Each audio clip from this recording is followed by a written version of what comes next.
గౌరవ మంత్రివర్యులు శ్రీ పొంగులేటి శ్రీనివాసరెడ్డి గారు అట్లాగే రివ్యూ కార్యక్రమంలో ఉండి వేరే కార్యక్రమం ఉండటం వల్ల వెళ్ళినటువంటి గౌరవ మంత్రివర్యులు తుమ్మల నాగేశ్వరరావు గారు, గౌరవ పార్లమెంట్ సభ్యులు రామ్ సాయం రఘురామరెడ్డి గారు, జిల్లా కలెక్టర్ గారు, మా డాక్టర్ రాఘమయ్య గారు, రామదాస్ నాయక్ గారు, గౌరవ శాసనసభ్యులు అందరం కలిసి జిల్లాకు సంబంధించినటువంటి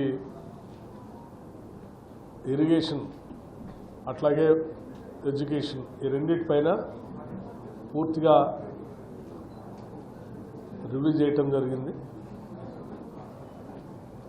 మాన్సూన్ స్టార్ట్ అవుతూ ఉన్నాయి, అట్లాగే పాఠశాలలు కూడా ఈరోజు మొదలైనవి.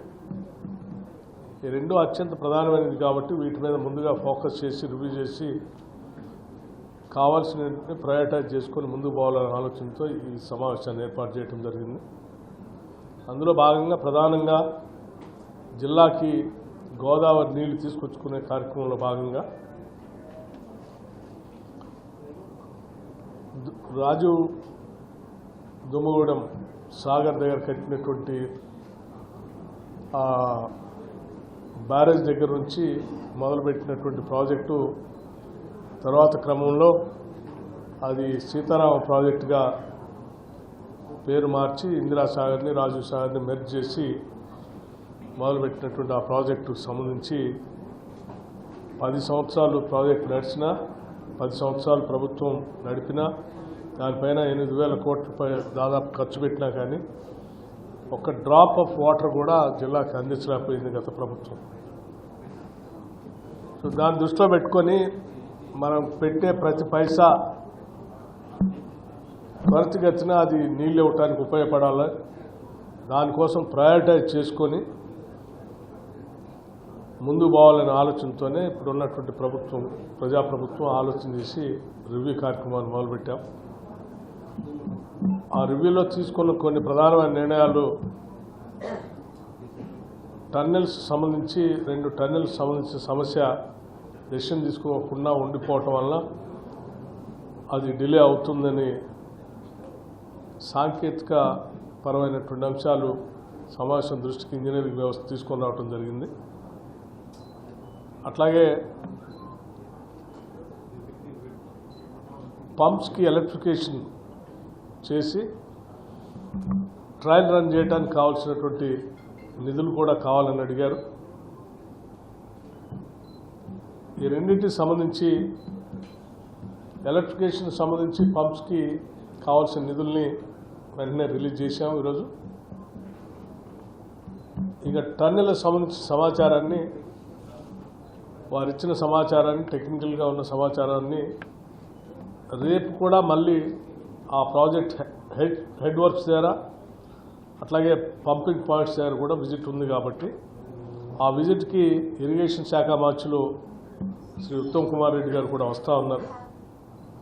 వారి సమక్షంలో టెక్నికల్గా సంబంధించిన సమాచారం అంతా వారు ముందు పెట్టి వారు రివ్యూ చేసిన తర్వాత తగు నిర్ణయం చేయటానికి ఇప్పుడు జరిగినటువంటి రివ్యూలో మేమందరం తీసుకున్నటువంటి నిర్ణయం. సో రేపు మంత్రి గారు వచ్చిన తర్వాత దాన్ని రివ్యూ చేసి ఆ టన్నెల్ సంబంధించిన కార్యక్రమాన్ని సమాచారం కూడా మీ అందరికీ అందివ్వటం జరుగుతుంది. బట్ ఏది ఏమైనప్పటికీ కూడా మొత్తం క్యాలెండర్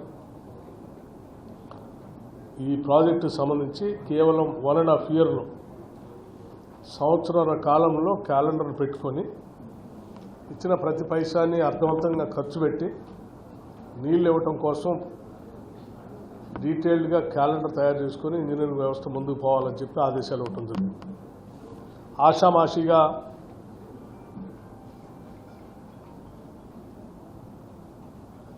శాఖలు పనిచేసుకుంటూ పోవటం కాదు, ఫోకస్డ్గా అకౌంటబుల్గా పెట్టే ప్రతి పైసకి జవాబు దొరికేటట్టుగా పనిచేయాలని చెప్పి ఈ రివ్యూ సమావేశంలో అధికార యంత్రాంగం అందరినీ కోరటం జరిగింది. వారు కూడా స్పందించి ఆ స్థాయిలో క్యాలెండర్ ప్రిపేర్ చేసుకొని ముందు పోదామని చెప్పి అందరం నిర్ణయం చేయడం జరిగింది. దాంతోపాటు ఎస్ఆర్ఎస్పికి సంబంధించి ఫేజ్ 2 ఎస్ఆర్ఎస్పికి సంబంధించి ఖమ్మం జిల్లా పనికొచ్చేటువంటి తిరుమలాపాలెం కానీ కూసుపంచి మండలాలకు కానీ వచ్చేటువంటి నీళ్ళకి మధ్య మధ్యలో కొద్ది ల్యాండ్ అక్విజిషన్ సంబంధించి పెండింగ్ ఉన్నాయి.